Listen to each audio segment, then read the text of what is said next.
Halo semuanya, selamat datang di Popcorn Karamel.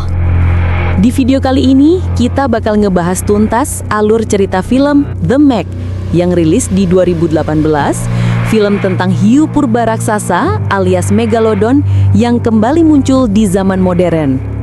Seperti biasa, siapin cemilan, atur posisi yang nyaman, dan jangan lupa like, subscribe, dan nyalain loncengnya kalau kamu suka konten alur cerita film seperti ini. Oke, langsung aja kita nyebur ke kedalaman laut paling gelap. Kisah dimulai jauh di dasar laut. Sebuah kapal selam besar mengalami kerusakan parah. Di dalamnya, para kru panik, alarm bunyi di mana-mana, dan tekanan air terus meningkat. Masuklah sosok tokoh utama kita, seorang penyelamat profesional bernama Jonas Taylor. Tugasnya, menyelamatkan sebanyak mungkin orang sebelum kapal ini meledak atau hancur remuk oleh tekanan laut. Dengan kapal selam kecilnya, Jonas menempel ke badan kapal besar itu, membuka palka, dan mulai mindahin para kru satu persatu. Waktunya sempit, kondisi kacau, tapi Jonas tetap fokus. Tapi di tengah proses penyelamatan itu, sesuatu yang sangat besar menghantam kapal dari luar. Seluruh badan kapal bergetar, lampu berkedip, beberapa bagian badan kapal mulai penyok, seolah ada raksasa di luar sana yang lagi iseng ngetok-ngetok. Jonas melihat keluar jendela kecil di kapal selamnya. Di kegelapan laut, dia cuma bisa melihat bayangan besar lewat sekilas. Bentuknya panjang, bergerak cepat. Jelas bukan ikan biasa. Sementara itu, kerusakan kapal semakin parah. Penghitung waktu di pandal menunjukkan mereka tinggal punya detik-detik terakhir.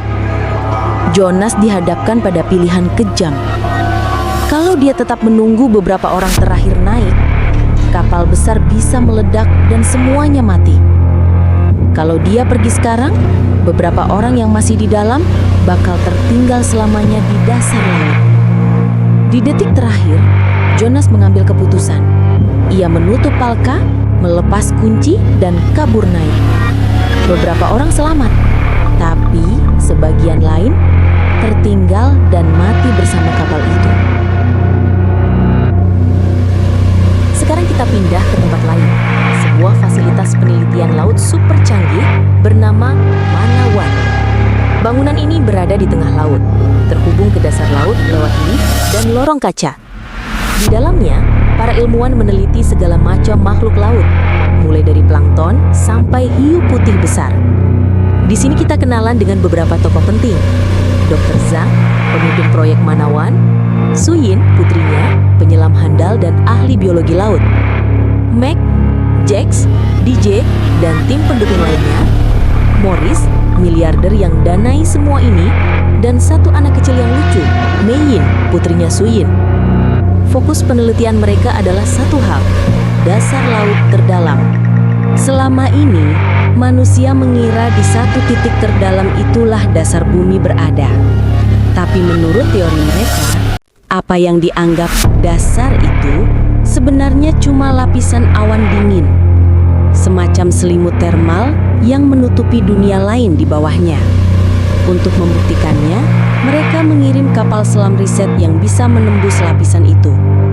Di dalam kapal selam itu ada 3 orang, dan salah satunya adalah Lori, perempuan yang ternyata adalah mantan istri Jonas. Kapal selam itu turun, makin lama makin dalam, sampai akhirnya menembus lapisan dingin yang penuh partikel. Begitu keluar di sisi bawah, mereka terkejut. Benar, ada ekosistem baru di sana. Airnya terlihat berbeda, penuh makhluk aneh. Seperti dunia laut alternatif yang selama ini tersembunyi di bawah selimut. Mereka kagum, rekam data, ambil gambar. Tapi keindahan itu nggak bertahan lama. Dari kegelapan, datang sesuatu yang besar. Kapal selam dihantam keras, lampu padam sebentar. Alat-alat rusak, komunikasi terganggu. Kapal selam itu kini terjebak di bawah lapisan termal. Tidak bisa naik ke atas karena kerusakan. Oksigen terbatas. Waktu mereka perlahan habis. Di ruang kontrol Manawan, suasana panik. Mereka mencoba menarik kapal selam naik, tapi sistemnya gagal. Mereka mencoba berkomunikasi, tapi suara putus-putus. Morris dan Dr. Zeng menyadari mereka butuh orang yang pernah menyelam sedalam ini dan pernah berhadapan dengan kejadian aneh di dasar laut. Nama itu cuma satu, Jonas Taylor. Mac dan Dr. Zeng pergi menyusul Jonas ke Thailand. Mereka menemukannya dalam keadaan, ya bisa dibilang udah capek hidup. Jonas awalnya menolak keras. Menurutnya, dulu dia disalahkan atas hal yang bukan sepenuhnya salahnya. Dan sekarang, mereka datang lagi minta tolong. Tapi ketika Jonas diberitahu bahwa Lori, mantan istrinya sedang terjebak di dasar laut dan hampir kehabisan oksigen, sikapnya berubah. Meski masih trauma, meski masih dihantui masa lalu, Jonas akhirnya setuju untuk kembali menyelam dan menyelamatkan Lori dan teman-temannya. Ia dibawa ke Manawan. Di sana, ia sempat bersitegang dengan Suyin, yang awalnya menganggap Jonas cuma orang gagal yang hidup dari masa lalu.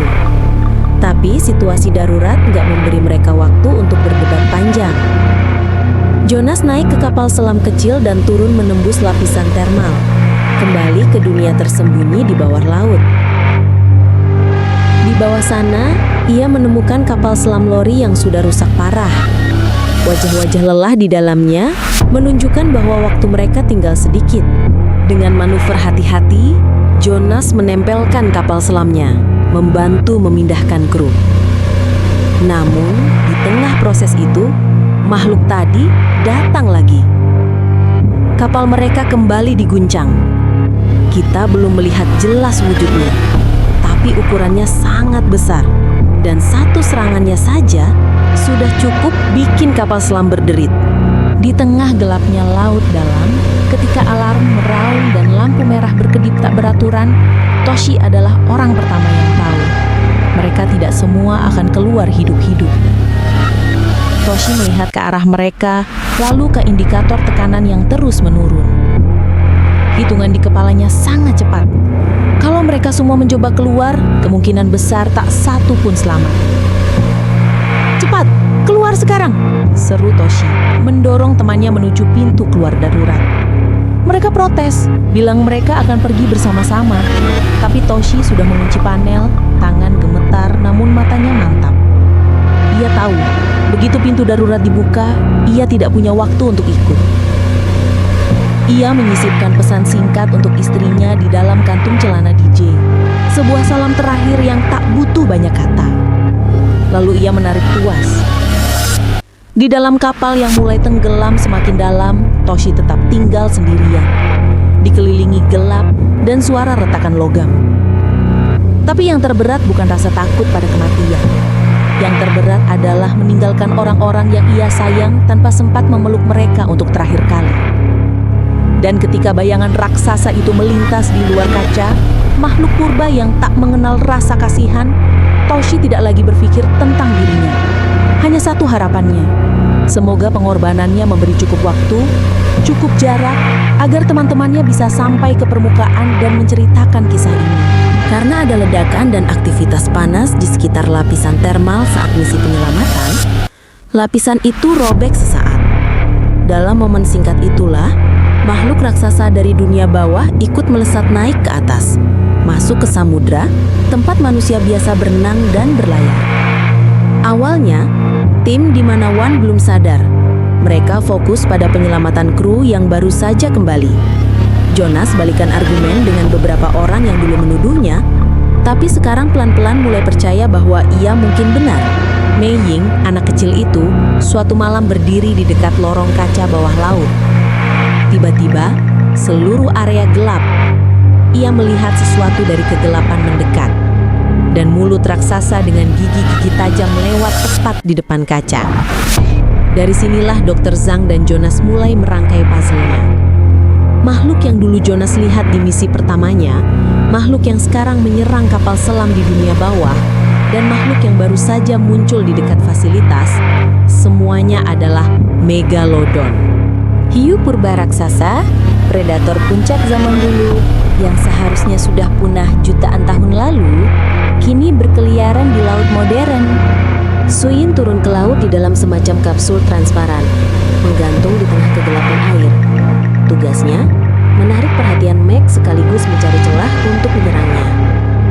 Dari dalam kapsul, ia melihat sendiri, dari jarak yang mustahil dekat, betapa besarnya hiu purba itu. Meg datang menghantam kapsul, berusaha menabraknya, mengunyah, dan memecahkannya seperti mainan kaca. Setiap guncangan terasa seperti dunia mau runtuh. Setelah beberapa kali nyaris mati, usaha mereka akhirnya membuahkan hasil. Racun berhasil disuntikkan, luka parah berhasil diberikan. Meg mulai melambat, tubuh raksasanya melemah. Darah mengalir di air, dan tak lama kemudian, makhluk purba itu mati di permukaan. Mereka menarik bangkainya ke samping kapal. Seluruh tim menghela napas lega. Mereka foto-foto, bercanda, sebagian mulai merasa inilah akhir dari semua mimpi buruk itu. Untuk pertama kalinya, mereka merasa bisa bernapas normal. Saat mereka lagi sibuk merayakan kemenangan, air di sekitar kapal tiba-tiba bergolak hebat. Bangkai Meg yang sudah mati itu tersentak, lalu seperti ditarik keras dari bawah. Dalam hitungan detik, suasana berubah dari euforia jadi panik. Dari kegelapan laut, naik perlahan sosok lain yang bahkan lebih besar. Ternyata ada megalodon kedua. Ukurannya lebih besar, gerakannya lebih ganas, dan jelas jauh lebih berbahaya. Tanpa banyak basa-basi, Meg kedua ini menerjang kapal. Ia menghancurkan bagian-bagian penting kapal riset itu dengan mudah, seperti mainan plastik.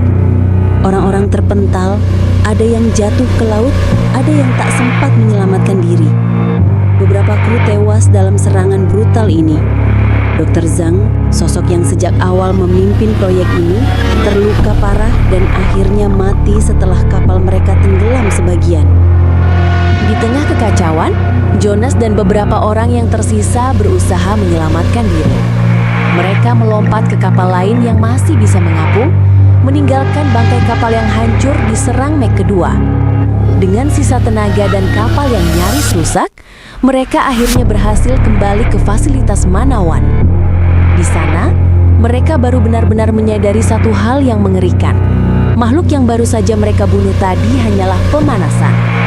Meg yang sekarang berkeliaran di laut terbuka adalah versi yang jauh lebih besar dan jauh lebih berbahaya. Yang pertama hanyalah awal. Yang kedua inilah mimpi buruk yang sebenarnya. Diam-diam, tanpa sepengetahuan Jonas dan yang lain, Morris mengumpulkan timnya sendiri lalu berangkat ke laut malam-malam. Targetnya, memburu Meg sendiri, meledakannya, lalu pulang sebagai pahlawan di depan media. Mereka melempar bahan peledak ke laut, menunggu, dan tak lama kemudian, sebuah bangkai besar muncul mengapung di permukaan. Dilihat sekilas, ukurannya memang besar.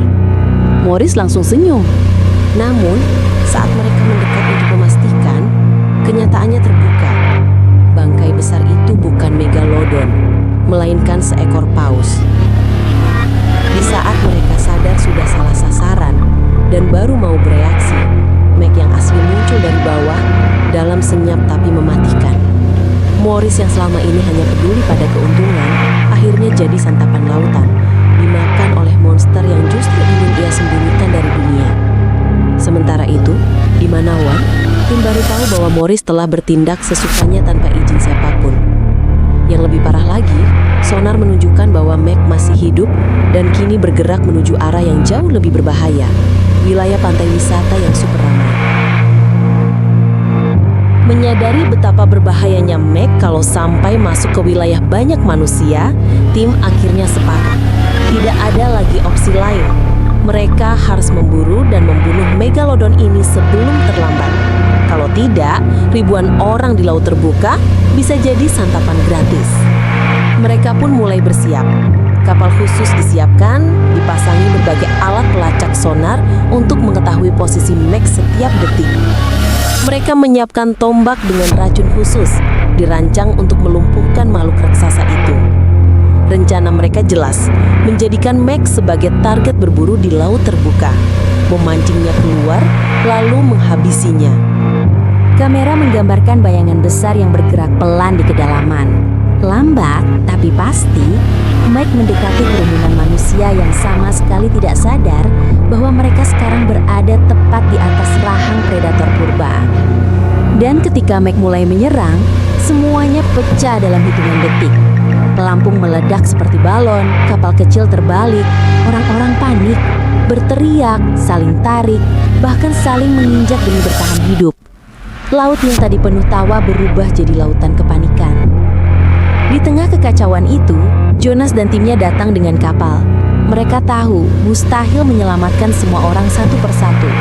Tapi setidaknya, mereka bisa mencoba mengalihkan perhatian Meg menjauh dari kerumunan paling padat. Jonas dan Suyin kembali turun ke laut, masing-masing di dalam kapal selam kecil mereka. Di layar sonar, titik raksasa yang menandai posisi Meg masih bergerak pelan, mendekati area pantai yang dipenuhi kapal dan wisatawan. Waktu mereka tidak banyak. Dengan napas teratur namun dada terasa berat, Jonas mengatur posisi kapal selamnya untuk memotong jalur sang monster. Sementara Suyin mengambil sisi lain, siap memancing perhatian Meg dari arah berlawanan. Dua kapal kecil itu tampak seperti titik tak berarti di tengah birunya samudra. Tapi di sanalah harapan terakhir semua orang di atas permukaan. Meg mulai berpindah target. Dari mengejar Suyin, kini ia berbalik mengejar Jonas. Kapal selam kecil itu melaju secepat yang ia mampu, naik turun di antara kegelapan air, sementara bayangan Meg terus mengikuti di belakangnya. Jonas berhasil menarik monster itu semakin jauh dari garis pantai.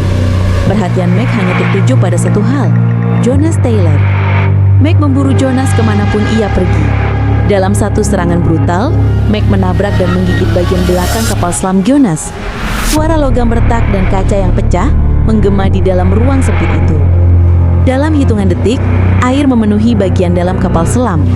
Jonas segera meraih kacamata selam dan memasangnya, lalu mengambil tombak yang sudah ia persiapkan sebelumnya.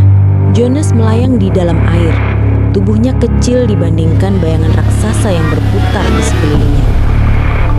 Diambilnya pisaunya, dan Jonas mengerahkan seluruh tenaganya menghujamkan pisau kecilnya ke bagian rahang Meg. Tusukan itu seperti duri panas yang menancap di saraf. Hiu purba itu mengamuk, berputar cepat, mengibas air dengan kekuatan luar biasa. Dalam rasa sakit yang membabi buta, Meg melesat naik ke atas dengan Jonas masih berpegangan pada pisau itu. Tubuh raksasa itu menerobos keluar dari kedalaman. Ia mengayunkan tombaknya tepat ke arah kepala Meg. Ujung tombak itu menghantam mata Meg. Masuk dengan keras, menembus jaringan lunak di baliknya. Monster purba itu seolah membeku sepersekian detik, sebelum seluruh tubuhnya bergetar hebat. Jeritan tanpa suara itu terasa di seluruh air di sekitarnya. Jonas terhempas kembali ke laut, sementara Meg dengan tombak menancap di matanya. Sesaat kemudian tubuh Meg melemas di kedalaman laut. Mendadak, sekumpulan hiu-hiu berebutan mendekati tubuh Meg yang telah tak berdaya. Seluruh hiu-hiu itu memakan Meg tanpa ampun, seolah melampiaskan dendam mereka. Suyin menjemput Jonas di kedalaman, dan Jonas pun memegangi tepian kapal selam Suyin untuk kembali ke kapal. Semuanya menyambut Suyin dan Jonas dengan bahagia.